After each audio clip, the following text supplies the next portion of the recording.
Hey guys, what's up? Eddie Yahoo here with kissanalog.com. And boy, did you guys just narrowly miss a bullet. I was making a really long video and I looked down and my microphone battery had died. So I opened a can of Delirium Tremens, elected as best beer in the world. So what do you guys think? Look, you got little piggies on it. All right, guys. So anyways, sorry for the people, by the way, they get triggered when they see a beer on the bench or, on the camera, whatever. Sorry about that, guys. Don't mean to offend you, but it's just a guy drinking a beer. And it's funny how many people think because you have a couple of swallows, you're drunk. When it takes me a whole 45-minute video and I don't even finish a glass. Yeah, some people just get triggered on things like that.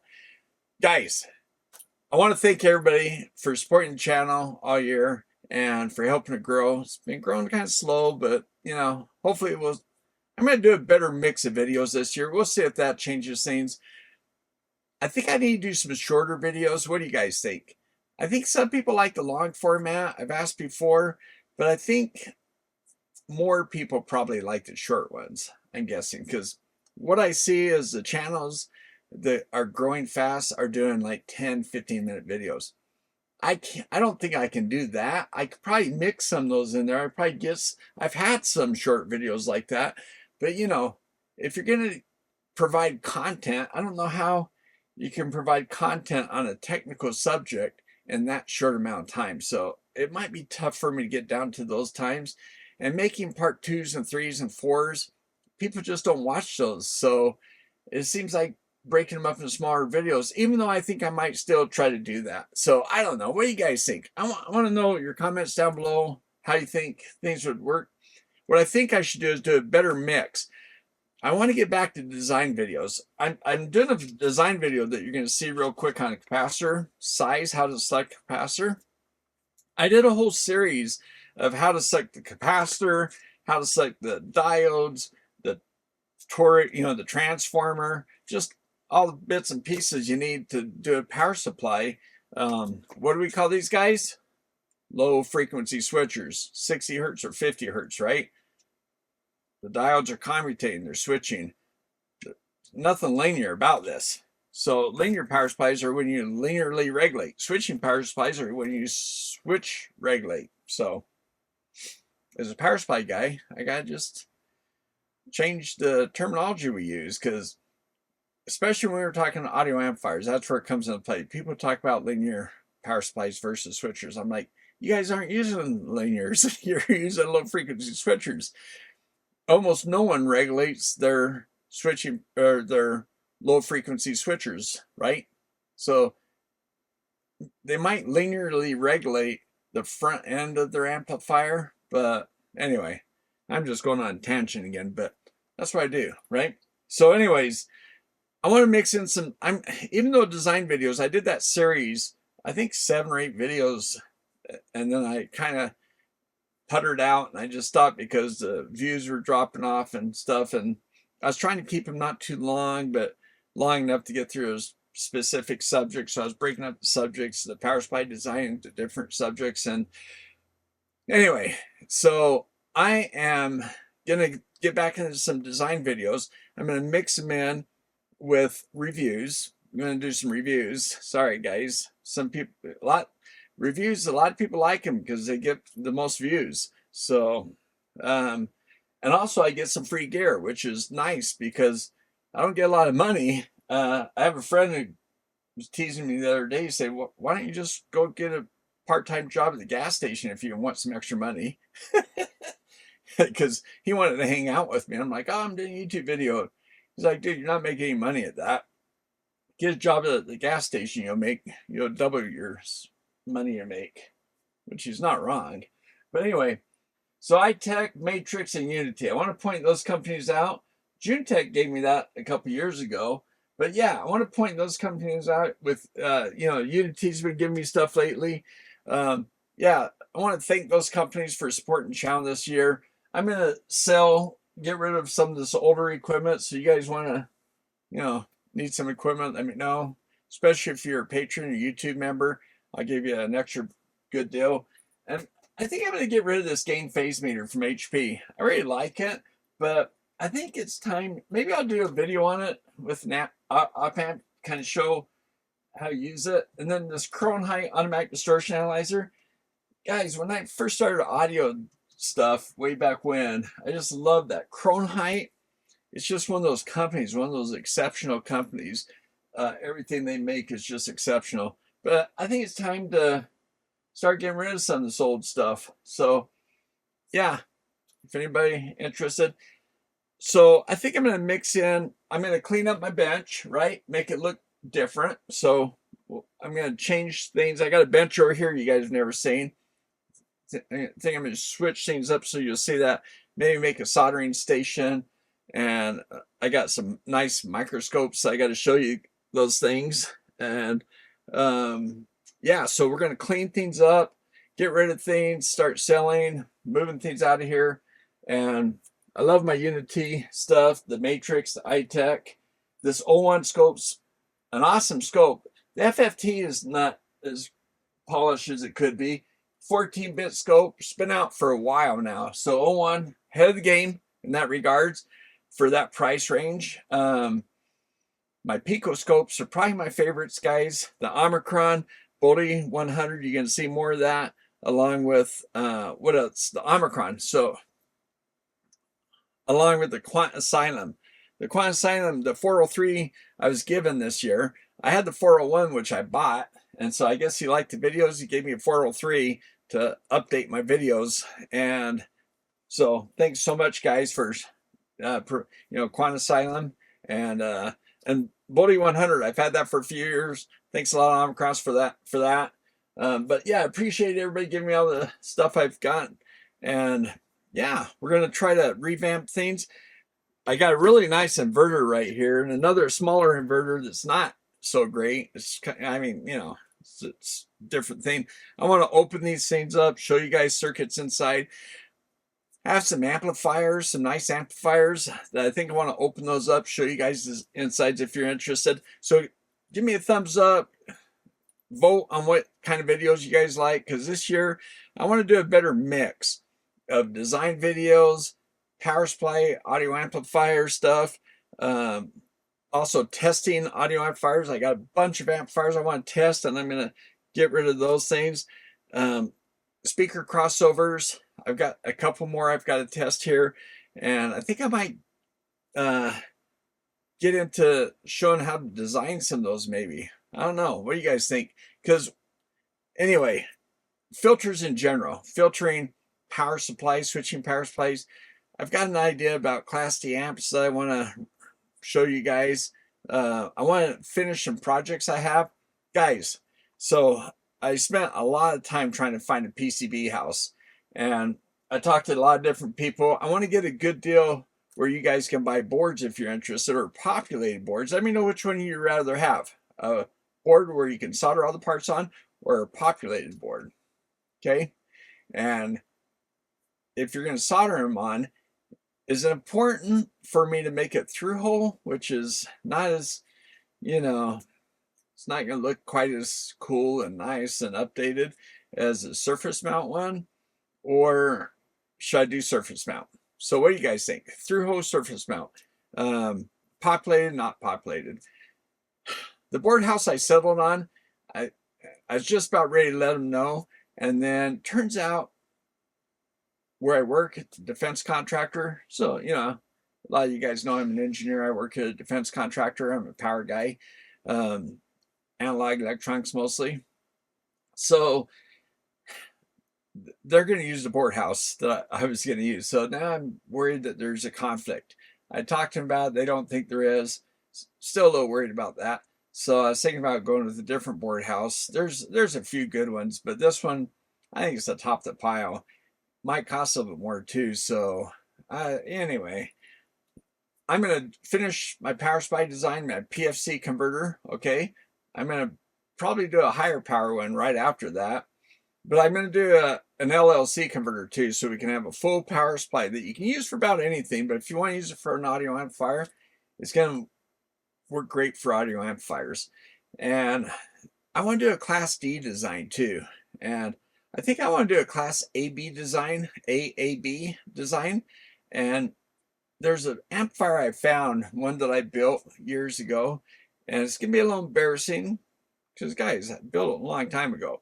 But that design, I haven't seen that guy's name around for a long time. I had to do some searching, so I think I might be okay that if I redesign it, if I re-engineer it, not redesign it, but basically try to re-engineer it and make boards for it, I think that's going to be okay, because I can't imagine any patents being any good this long. And I think, anyway, I think he's been gone for a long time too.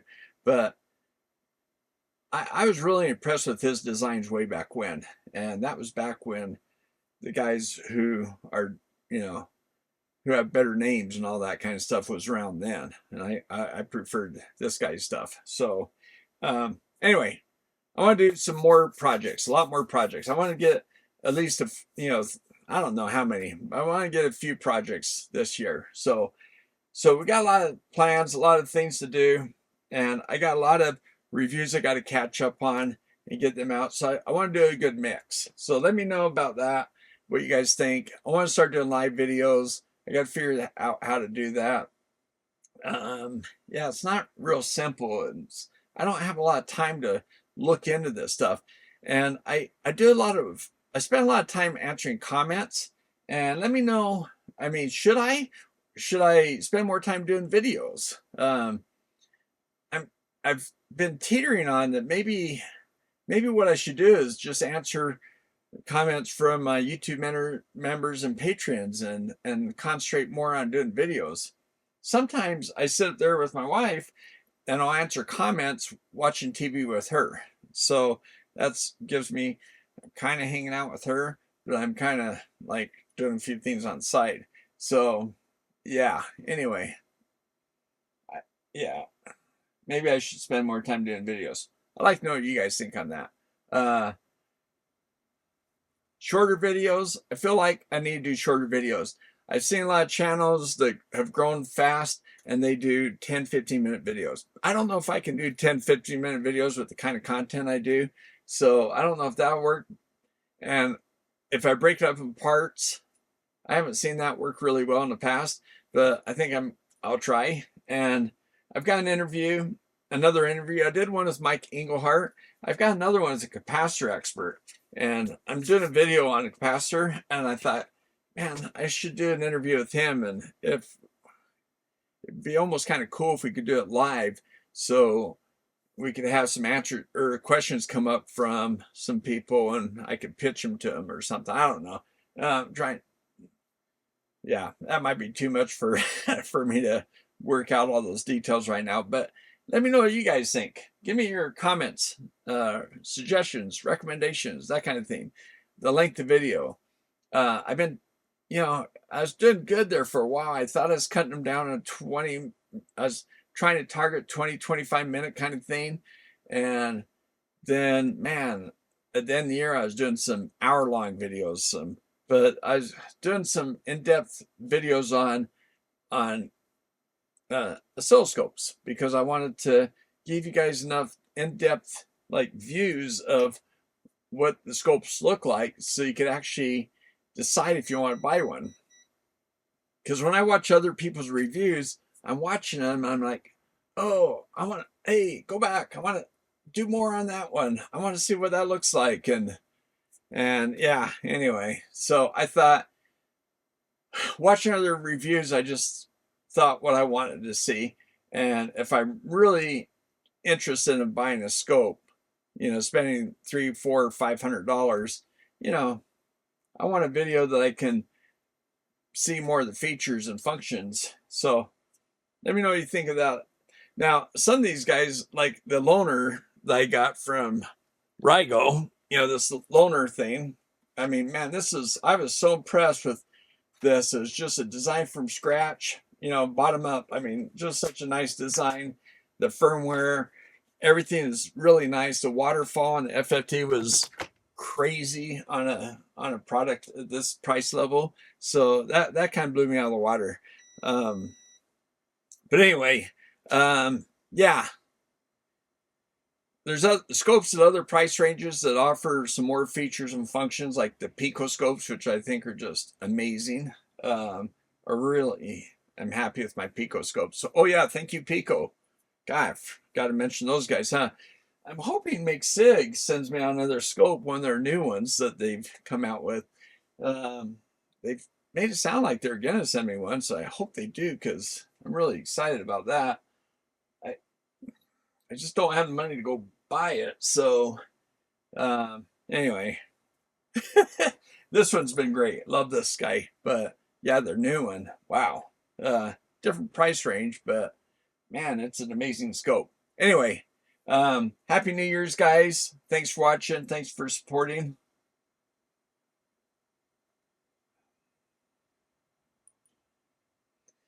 Best beer in the world. It's definitely right up there. Yeah, it's definitely up there.